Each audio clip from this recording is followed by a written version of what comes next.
Asalamu alaykum, Hassan mwana wa Ali hapa, na wanasema watu kwamba imekuwa siku ya kiza. Ukiona nimetokwa na chunusi usoni, huwa ni furaha ama huzuni. Kwa wale ambao wamependa masuala ya drama, tamasha za muziki, ni jukwaa la kuweka wazi vipaji na ubunifu.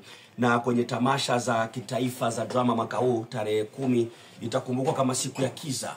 Tunazungumzia kwamba Fasihi ni kioo cha jamii na kuwapa vijana wetu jukwaa la kuweka wazi vipaji vyao. Lakini maswali ni kwa nini Butere Girls? Unakumbuka 2013 yaliyotokea, ingawa mchezo ulimaliza ukachezwa tukauona, lakini mara hii umezuiwa. Wewe utaigiza vipi saa 12 alfajiri bila hadhira?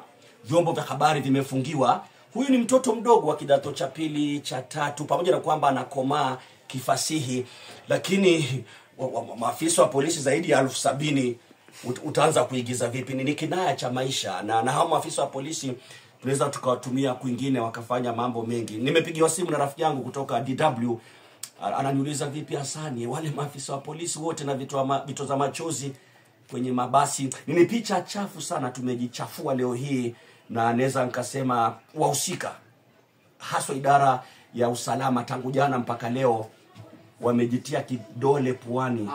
What a sad day.